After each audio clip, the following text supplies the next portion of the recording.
que se baseia o protestante para o perdão de seus pecados, já que não há confissão e nem o perdão do padre para que haja reconciliação com Cristo Jesus? Quem perguntou é a sua aluna Dilene Maria. Vamos lá. Tem um episódio do Pergunte que eu respondo, cujo título é O Padre Pode Mesmo Perdoar Pecado? É mais ou menos assim, né? É um pocket corte, inclusive, da semana passada. Então, perfeito. Então, eu recomendo que você assista a esse pocket corte, tá? O padre pode mesmo perdoar pecado, porque lá eu elaboro toda a questão acerca disso. Mas, para responder a sua pergunta, como que o protestante ele tem os seus pecados perdoados? Primeiro, por meio do batismo, tá? Primeiro, por meio do batismo. O batismo protestante, via de regra, é válido. E sendo um batismo válido, é um batismo que lava os pecados, remove a mancha do pecado original. Então, a primeira coisa é essa. Mas eu entendo que a pergunta que a pessoa está fazendo aqui é a seguinte: depois disso, né, depois do batismo, a pessoa pecou de novo. Aqui a gente tem um problema. Primeiro, o protestantismo tem uma hamartiologia muito equivocada. O que é hamartiologia mesmo? Doutrina sobre o pecado. Tem uma hamartiologia muito equivocada. Primeiro, que eles não reconhecem o ensinamento bíblico de que existem pecados veniais e pecados mortais, né? Então, o protestante ele não sabe muito bem o tipo de pecado que é facilmente perdoado, porque foi venial, ou seja, venial é aquilo que dá para se desculpar, né?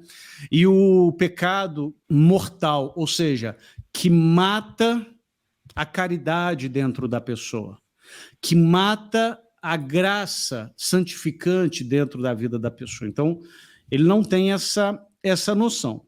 Partindo do pressuposto que ele não tem essa noção sem culpa própria, não foi culpa dele, ele não tem essa noção, não é culpa dele, não ensinaram para ele, né? O que ensinou errado. Como que ele vai confessar os seus pecados? Primeiro, o protestante, diante de um pecado, mesmo ele não tendo essa noção de pecado venial e mortal, o protestante sabe quando comete um pecado grave. É interessante porque o Espírito Santo sopra onde quer, atua como quer.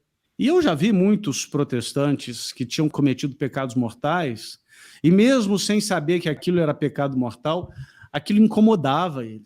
E era como se o Espírito Santo tivesse trazendo à consciência dele a gravidade daquele ato. Porém, como que ele confessa esse pecado se ele não tem a confissão sacramental? Em tese, ele confessa diretamente a Deus, né? Diretamente a Deus. Sabemos que o Senhor Jesus estabeleceu a sua santa igreja como aquela que tem poder de perdoar pecados. Não no nome dela, que fique claro, no nome de Jesus, mas tem o poder. Tem a procuração. Eu usei essa ilustração na época. Uhum. Então, se vocês perdoarem o pecado de alguém, será perdoado. Se vocês retiverem, será retido. Quem disse isso não sou eu, gente. Foi Jesus que falou isso. E ele falou isso para a igreja, para os apóstolos e seus sucessores. Então, assim, respondendo a sua pergunta, Dilene, o protestante, ele confessa, quando confessa, né, diretamente a Deus. Sabemos que não é um meio ordinário para que alcancemos o perdão dos pecados. O perdão dos pecados requer arrependimento, fé e confissão. E o meio ordinário para essa confissão é na confissão sacramental, com um sacerdote validamente ordenado. Mas essa confissão direto a Deus dos protestantes é válida?